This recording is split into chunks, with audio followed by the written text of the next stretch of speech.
Praise the Lord मो प्रिय भाई भौणी और मो प्रिय बापा माँ समस्त को आज मु आपण मानक निकटरे नूतन नियमर मार्क लिखित सुसमाचार 2 अध्याय पठन करिया जाउछि। केतेक दिन उतारे से पुनर्बार कफरनहुम प्रवेश करते से गृहरे अछंती बोली जनरब हैला। सेथिरे एते लोक एकत्र हेले जे द्वार पाखरे सुधा आउ स्थान रहिला नाही। पुणी से सेमानंक निकटरे वाक्य प्रचार करबाकू लागिले।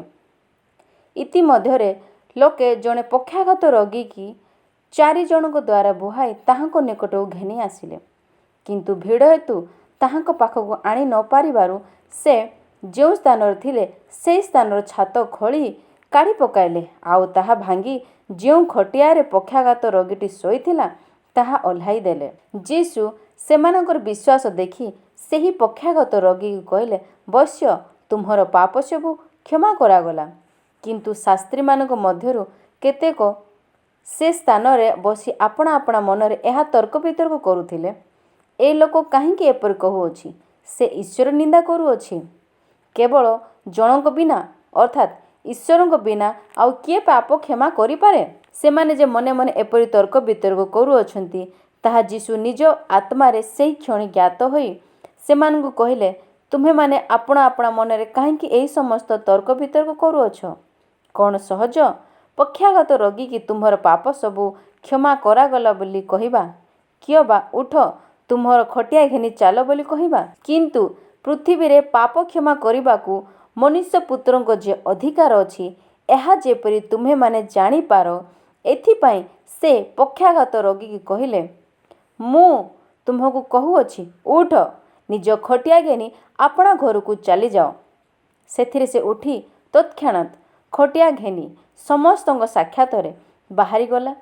तहिरे समस्ते आचंबित होई ईश्वरଙ୍କ महिमा कीर्तन करू करू कहिले, आम्हे माने एपरि केबेहे देखि नथिलु। से पुनर्बार समुद्र कूलକୁ बाहरी गले आउ लोक समूह ताहांक निकटକୁ आसन्ते से सेମାନଙ୍କୁ शिक्षा देबाकू लागिले। पुणी जाऊ जाऊ से आल्फीଙ୍କ पुत्र लेवींकी कर आदाय स्थान रे बसिथिबा देखि तांकू कहिले, मोहर अनुगमन कर। सेथिरे से उठी ताहांकर अनुगमन कले।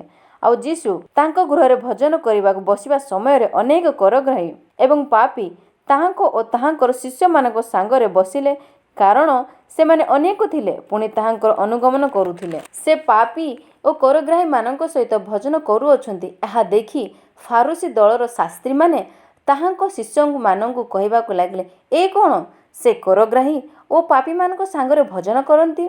जीशु ताहा शुणी सेमानकू कहले, सुस्थ लोक मानकर वैद्य ठारे प्रयोजन नाही, मात्र असुस्थ लोक मानकर प्रयोजन अछि।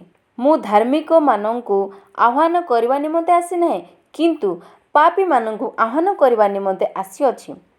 जहनक शिष्य माने ओ फारुसी माने उपवास करुथिले, सेथिरे सेमाने आसी ताहांकू कहले, जहनक शिष्य माने ओ फारुसी मानकर शिष्य माने उपवास करंती, किंतु आपणक शिष्य माने उपवास करंती नाही काहेकि?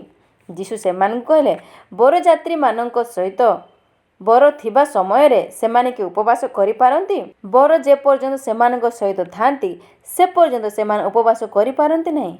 किंतु समय आसीबो जेतेबेले सेमानक ठारू बरंकू काढी निया जिवो, आउ सेतेबेले सेही दिन सेमाने उपवास करिवे। केही नुआ लुगार ताली पुराणा लुगारे पकाए नाही, पकाइले नुआ ताली पुराणा लुगारू बेसी छिंडाई निए, बरम आहुरी अधिक बड़ चिरा हुए। आउ केही नुआ द्राक्षारस पुराणा कुंपारे रखे नाही, रखिले ताहा कुंपा फटाई निए, पुणी द्राक्षारस ओ कुंपा उभय नष्ट हुए। किंतु नुआ द्राक्षारस नुआ कुंपारे रखिबा उचित। थोरे से विश्राम बार शस्य क्षेत्र दे जाउथिले, आउ ताहांक शिष्य माने जाऊ जाऊ शस्यर सीसा छिंडाइबाकू लागिले। एथिरे फारुसी माने ताहांकू कहले, देखो विश्राम बारे जहा करिबा विधि संगत नुहे, एमाने काहेकि ताहा करुअछंती? से सेमानंकू कहिले, दाऊदंकर अभाव समय रे जेतेबेले से ओ तांक संगी माने क्षुदित होइथिले, सेतेबेले से कोन करिथिले ताहा कि तुमे माने केबे पाठ करिनाहो? अबियाथर महायाजक समय रे से किपरि ईश्वरଙ୍କ गृहरे प्रवेश करी जेउ दर्शनी रोटी याजक मानक बिना आउ काहारी भोजन करिबा विधि संगत नुहे ताहा भोजन करिथिले, पुणी आपणा संगी मानक मध्य देइथिले।